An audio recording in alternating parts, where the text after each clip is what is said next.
साथियों नमस्कार, मैं हूं नीरज पटेल और आप देख रहे हैं नेशनल जनमत। उत्तर प्रदेश की योगी आदित्यनाथ सरकार में एक मंत्री हैं पंडित दिनेश शर्मा, जो उच्च शिक्षा मंत्री होने के साथ ही साथ डिप्टी सीएम भी हैं। मैं उनका बहुत बड़ा फैन हूं, इसलिए क्योंकि पंडित दिनेश शर्मा से सीखने की जरूरत है कैसे अपने लोगों को नौकरियों में लाभ पहुंचाया जाता है। समय समय पर एक एक विश्वविद्यालय की वैकेंसियों में नियुक्ति की गड़बड़ियों की शिकायतें होती चली जा रही हैं, नियुक्ति निकल रही हैं, गड़बड़ियां हो रही हैं, लेकिन उसमें ठोक करके सवर्णवाद चलाया जा रहा है। सवर्णों में भी इस बात का ख्याल रखा जाता है कि सवर्णों की योग्यता देखने की बजाय उसमें भी भाई भतीजावाद, नाते रिश्तेदारीवाद, और यह देख लिया जाए कि कुलपति या उच्च शिक्षा मंत्री या प्रमुख सचिव के कहीं करीबी कोई ना कोई व्यक्ति हो, उसका सिलेक्शन किया जाए। कुछ दिनों पूर्व मैंने इलाहाबाद स्थित इलाहाबाद राज्य विश्वविद्यालय, जिसको कहा जाता था राजेंद्र सिंह रज्जू भैया विश्वविद्यालय, में हुई नियुक्ति में गड़बड़ियों की खबर लेकर के आपके सामने आया था। ओबीसी और एससी वर्ग को जो प्रोफेसर और एसोसिएट प्रोफेसर की पद पोस्ट दी जानी थी, उनमें एनएफएस यानी कि नॉट फाउंड सुटेबल कह करके उनको खाली छोड़ दिया गया। तमाम सारे ऐसे पद जो ओबीसी प्रोफेसर के लिए थे, उन पर इंटरव्यू ही नहीं करवाए गए। आरक्षण नियमों को धता बताते हुए खिलवाड़ किया गया। यहां तक कि सवर्णों का आरोप है कि सवर्ण वर्ग के लोगों में भी ऐसे लोगों को मौका दे दिया गया जो उस पद के लायक नहीं थे। मतलब वहां पे भाई भतीजावाद खूब चला। राज्यपाल से लेकर के राष्ट्रपति तक कंप्लेंट की गई। समाजवादी पार्टी से एमएलसी हैं वासुदेव यादव, नेशनल जनमत की खबर का संज्ञान लेते हुए उन्होंने विधान परिषद में यह मामला भी उठाया, लेकिन होना क्या था, ढाक के 3 पात, अभी तक उस मामले में कुछ भी नहीं हुआ। इसके बाद लखनऊ विश्वविद्यालय में 240 गेस्ट लेक्चरर के पद निकाले गए। लखनऊ यूनिवर्सिटी टीचर्स एसोसिएशन ने विरोध दर्ज कराया कि इसमें आरक्षण के नियमों के साथ खिलवाड़ की गई है। खिलवाड़ क्या मतलब, आरक्षण ही नहीं दिया गया, जबकि यूजीसी की गाइडलाइन है कि असिस्टेंट प्रोफेसर यानी कि नियमित पद पर भर्ती के लिए जो नियम लागू होते हैं वही किसी भी अस्थायी पद के लिए भी लागू होंगे।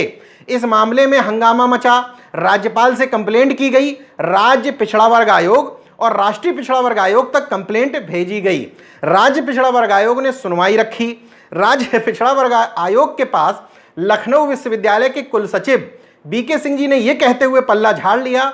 उन्होंने कहा कि ये नियुक्तियां गेस्ट लेक्चरर की होती तो हम आरक्षण के नियमों का पालन करते, लेकिन ये तो विषय विशेषज्ञ यानी कि सब्जेक्ट स्पेशलिस्ट की भर्तियां की जा रही हैं। अब उनसे ये कौन पूछने वाला है कि विषय विशेषज्ञ और गेस्ट लेक्चरर में फर्क क्या होता है। आपने जो विज्ञापन अपनी वेबसाइट पर निकाला है उसमें विषय विशेषज्ञ ऑब्लिक गेस्ट लेक्चरर क्यों लिखा है। इसके अलावा बीके सिंह के हस्ताक्षर से इन नियुक्तियों को लेकर के जहां जहां निर्देश जारी किए गए वहां वहां गेस्ट लेक्चरर शब्द का इस्तेमाल क्यों किया गया था। बहरहाल आयोग के पास लोग भेज करके अपनी कंप्लेंट कुछ संतुष्ट हो लेते हैं, एक आध दिन की कुछ खबर बन जाती है, होता जाता कुछ नहीं है। लखनऊ विश्वविद्यालय की नियुक्तियों में भी अभी तक कुछ नहीं हुआ। अब कहा जा रहा है कि राष्ट्रीय पिछड़ा वर्ग आयोग ने कहा है कि इस मामले की जांच करवाएं। राज्य पिछड़ा वर्ग आयोग ने 8 अगस्त को सुनवाई रखी है। इतने दिन बाद सुनवाई क्यों रखी गई, स्पष्ट है कि तब तक भर्ती प्रक्रिया यूं ही बिना आरक्षण के चलती रहेगी। अब तीसरा उदाहरण जिसकी वजह से मैं पंडित दिनेश शर्मा जी का फैन हूं, ख्वाजा मोइनुद्दीन चिश्ती भाषा विश्वविद्यालय में 16 विषयों के 45 पदों के लिए विज्ञापन निकाला गया, जिसमें प्रोफेसर के 6 पद, एसोसिएट प्रोफेसर के 13 पद, असिस्टेंट प्रोफेसर के 26 पद थे।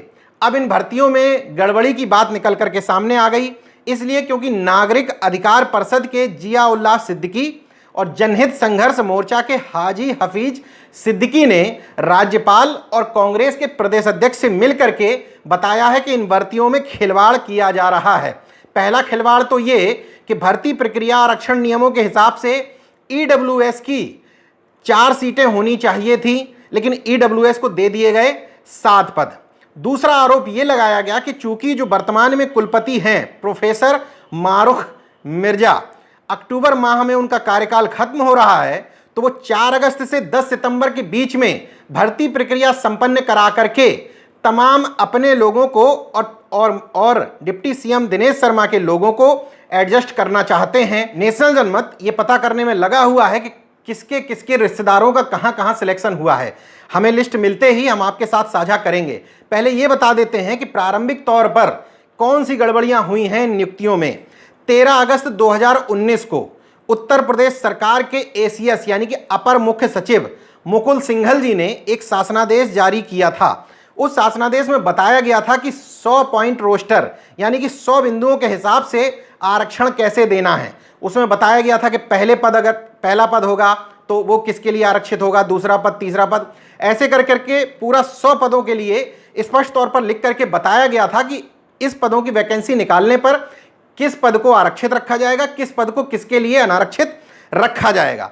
उसी तरीके से 2 सितंबर 2019 को आर रमेश कुमार जो उस समय सचिव हुआ करते थे, उन्होंने एक शासनादेश जारी किया उत्तर प्रदेश के राज्य विश्वविद्यालयों के कुलपतियों के लिए। उन्होंने कहा कि जब आप वैकेंसी निकालते हैं तो उसमें विषयों में इस बात का ध्यान रखना है कि हिंदी वर्ण वाला क्रम में पद निकाले जाएं। उदाहरण मतलब आपको समझा देता हूं कि सबसे पहले आ, फिर ई, मतलब हिंदी वर्णमाला के हिसाब से विषयों में वैकेंसी निकाली जाएगी और उसी में आरक्षण उस हिसाब से दिया जाएगा। लेकिन यहां पर खेल कर दिया गया। पहली वैकेंसी निकाली जानी चाहिए थी अर्थशास्त्र विषय की, इसलिए क्योंकि आ रा के बाद था आता है, लेकिन उन्होंने आ रा के बाद वाह यानी कि अरबी विषय की निकाल दी, इसलिए क्योंकि एससी कैंडिडेट्स अरबी विषय में मिलना नामुमकिन सी बात थी, नहीं मिले तो एससी की वैकेंसी खाली रह गई। पहला खेल इन्होंने ये किया कि पहले नंबर पर अर्थशास्त्र की वैकेंसी निकालनी चाहिए थी, निकाल दी इन्होंने अरबी, उसमें एससी कैंडिडेट की खाली कर दी है, बाद में उसको सवर्ण जनरल या किसी अपने करीबी से भर लिया जाएगा। उसी तरीके से तीसरे नंबर पर होना चाहिए था इतिहास ई के हिसाब से, लेकिन तीसरे नंबर पर वैकेंसी इन्होंने अंग्रेजी की निकाल दी, जबकि अंग्रेजी 5वें नंबर पर निकाली जानी चाहिए थी।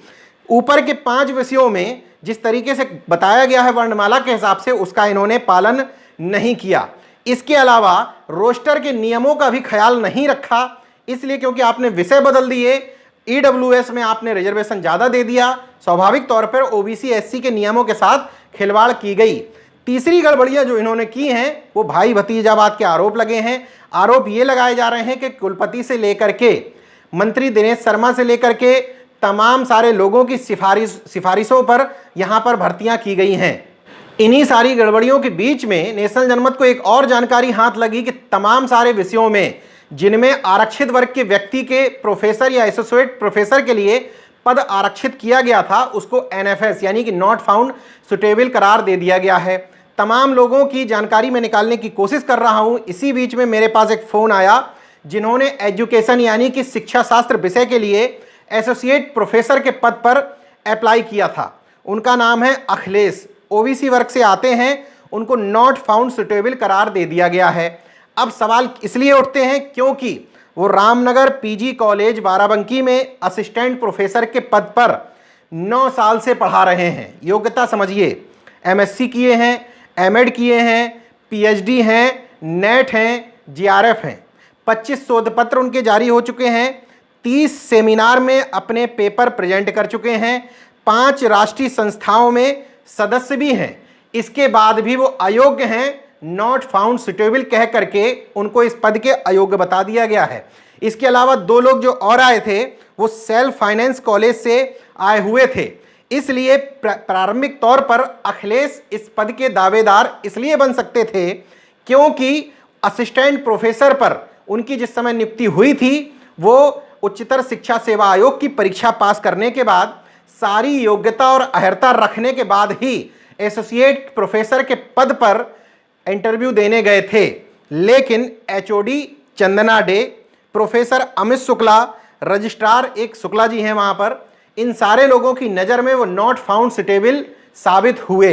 ऐसे ही तमाम सारे लोगों को नॉट फाउंड सुटेबल करार दिया गया है। नेशनल जनमत उन तमाम सारे लोगों के नाम जुटाने की कोशिश कर रहा है। निश्चित तौर पर बड़े स्तर पर गड़बड़ियां हुई हैं, लेकिन जिन लोगों के साथ गड़बड़ियां होती हैं वो खुद निकल करके सामने नहीं आना चाहते, तो आखिर उनकी लड़ाई कौन लड़ेगा।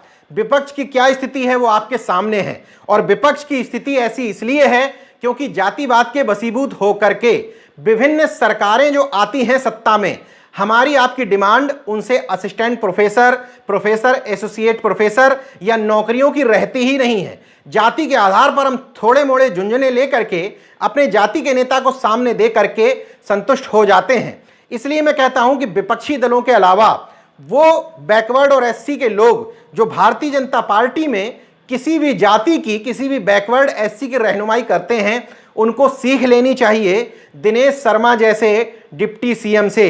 इस सरकार के पास 2-2 डिप्टी सीएम हैं। एक डिप्टी सीएम का जब भी नाम आता है तो अपने जाति वर्ग के मानदेय शिक्षकों को बैकडोर से एंट्री करा करके असिस्टेंट प्रोफेसर बनवाने में ना इंटरव्यू करवाई जाती है और ना कोई रिटन परीक्षा होती है, ना उच्चतर शिक्षा सेवा आयोग का कोई एग्जाम पास करवाया जाता है, लेकिन उनको असिस्टेंट प्रोफेसर बना दिया जाता है। विभिन्न राज्य विश्वविद्यालयों में जहां जहां वैकेंसी निकल रही है, शायद ही कोई ऐसा विश्वविद्यालय होगा जहां की वैकेंसी में गड़बड़ियों की शिकायतें सामने नहीं आई हैं, लेकिन होना कुछ नहीं है, ढाक के 3 पात। इसलिए क्योंकि हम अपनी लड़ाई पूरी शिद्दत के साथ लड़ ही नहीं पाते हैं। दूसरे जो डिप्टी सीएम हैं इसी सरकार में, कम से कम वही इनसे सीख ले लें। उनको जिम्मेदारी दी जाती है, जब धार्मिक मुद्दे पर कुछ बोलना होता है तब वो सामने आते हैं। कुल मिलाकर के स्थिति आपके सामने है। केवल वर्तमान सरकारों पर सवाल उठाने से काम नहीं चलेगा। ये भी हमारी आपकी जिम्मेदारी है कि आगे आप जिनकी भी सरकारें बनवाना चाहते हो, जिनको भी वोट देने के लिए ललायत हों, उनसे भी घोषणा करवा के रखिए। कहीं ऐसा ना हो कि उनकी सरकारें आएं और उसमें फिर से वही खेल रिपीट होता चला जाए जो पहले होता था या वर्तमान में हो रहा है। इसलिए मैं कहता हूं, सरकारें बदलने से ज़्यादा ध्यान इस पर होना चाहिए कि विभिन्न सरकारें हमारे मुद्दों पर फोकस करें, हमारे मुद्दों की बात करें, हमारे मुद्दों को अपने एजेंडे में शामिल करें, ये घोषित करें कि हम आपको वोट तभी देंगे जब आप हमारे मुद्दों की बात करेंगे। देखते रहिए नेशनल जनमत, जागरूक और सजग बने रहिए। जय विज्ञान, जय संविधान, जय लोकतंत्र। धन्यवाद। तो अगर आपने मेरा YouTube चैनल सब्सक्राइब नहीं किया तो प्लीज़ सब्सक्राइब कर लें और उस बेल आइकन पर जरूर क्लिक करें, जिससे जो मेरे न्यू वीडियो है